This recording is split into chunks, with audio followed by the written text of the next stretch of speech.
Baxmayaraq ki, İranın siyasi coğrafiyasında Türklərin uzun tarixi və çox ciddi etkisi, təsiri varmış.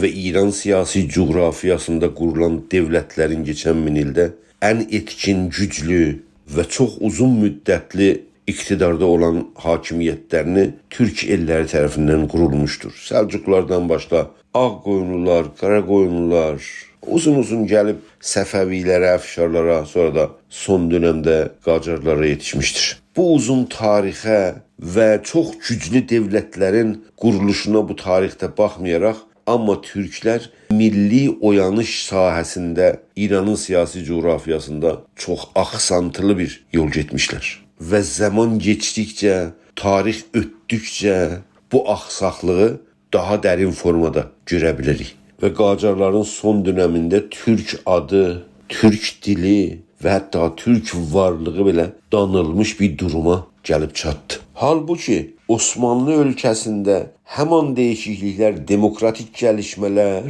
hətta İrandan bir neçə addım qabaqda gedərək hamısı türk dilində yazılıb qeyd olması və davam etməsi gözə çarpır. Amma Osmanlı'nın qonşuluğunda İran, Türklər uzun zaman iktidarda olsaydılar belə, amma türk dilinin və türk varlığı zaman keçdikcə və hətta sürətlə belə siyasi güc sahəsində əriyib rəng itirməyə sarı getmişdir.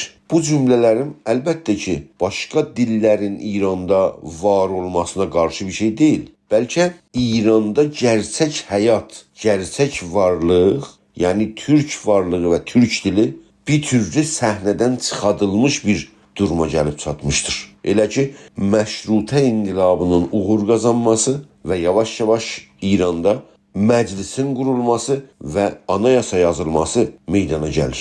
Amma nə məclisin quruluşunda və nə də anayasanın yazılmasında türk dilinin varlığından və rəsmiyyətindən heç bir xəbər yoxdur. Türk dilinin və türk varlığının məhv edilməsi Rıza Şahın İngilizlər projesi əsasında, məşrutiyyət əsasında qurulan devləti çevirmək üçün bir darbə, bir koduta meydana gəlir. İrana demokrasi gətirən, məşrutiyyəti Qacarlar tərəfindən rəsmiyyətə tanıyan və İran bir müasir devlətçiliyə çevrilərkən İngilislərin Rıza Şah projesi və İranı yenə də istibdad devrinə geri döndərmə qabaqdan başlanan proje, yəni türk dilinin və türk varlığının meydanda olması və rəngin itirməsi çox güclü vasitədə Rıza Şahın tərəfindən və yeni aşırı nasyonal şovinizmə dayanması ilə yalnız türk xalqı deyil, yalnız türk dili və varlığı deyil, bəlkə İranda tamam qeyri-fars xalqların mənəvi həyatı, dil və kültürel varlığı qəsd ilə məhv etməyə və İranın siyasi coğrafiyasından silinməyə çalışılmışdı. Və Qacar devrindən başlanan neft inkişafatı yavaş-yavaş İranın devlət büdcəsinə daha çox mali və puli güc qazandırmışdır. Və bu qazanc Rıza Şah devrində eğitim və öyrətimin genişilməsinə səbəb olmuşdur. Amma elə bir eğitim və öyrətim, elə bir amuzuşu pərvəriş ki, orada başqa dillər təhsil haqqından xaric yalnız bir dilin güclənməsinə, bir dilin genişilməsinə və bir dilin öyrətilməsinə şərait yaranmışdı. Çox qısa zamanda fars dili bu yatırımlarla geniş vasitədə toplumda yayılmağa başlamış və insanlar İranda fars və qeyri-fars insan yalnız bir dillə dünyanı tanımağa başlamışdır. Başqa dillə İranda yaşayan qeyri-fars xalqlar da ölkələrin və bölgələrin və hətta dünyanı tanımaqda fars yazarlar və ya farsı yazanların vasitəsilə tanış olmuşdur. Fars ədəbiyyatının o devrinə geri döndüyümüzdə və ya fars yazarlar və ya farsça yazanlar, tüm yazarların hamısı fars olmamışlar. Bəlkə fars yazanlar olmuşlar. Amma çox sürətlə fars dilinə bir üstünlük mövqe qazandırmışlar. Çün yazma, oxuma, deneme, şiir, film sinema, radyo, sonralar televizyon o dili gücləndirmədə çox böyük bir rol oynamışdır. Və bu süreç ciddi bir asimilasyona qeyri-fars xalqların, ələlxüsus Şiə xalqların yanında və o cümlədən özəl olaraq türklər içində səbəb olmuşdur, yol açmışdır. Yəni əməldə bir dil, yəni türk dili və başqa qeyri-fars dillər durduğu yerdə qalmışlar.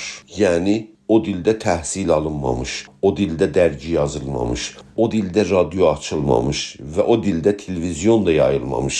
Film və sinema sahəsində də heç bir iş görülməmiş. Yəni fars dilində o işlərin görüldüyündə və fars dili o təcrübələri başından keçirdiyində başqa dillərlə, o cümlədən türk dilindəki heç belə bir aşamalar keçməyib necə bir rəqabət durumunda ola bilərdilər.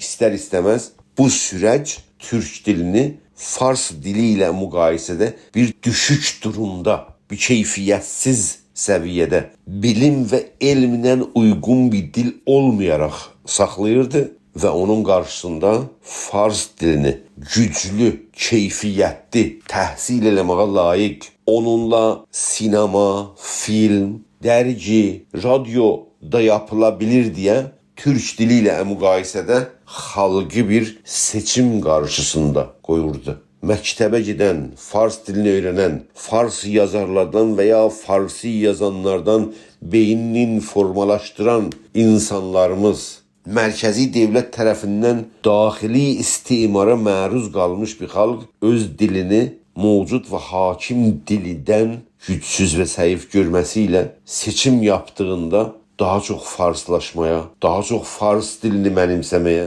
və daha çox öz dilini axsaq və əskik görməyə və daha çox öz dilindən qaçmağa şərait yaraldırdı.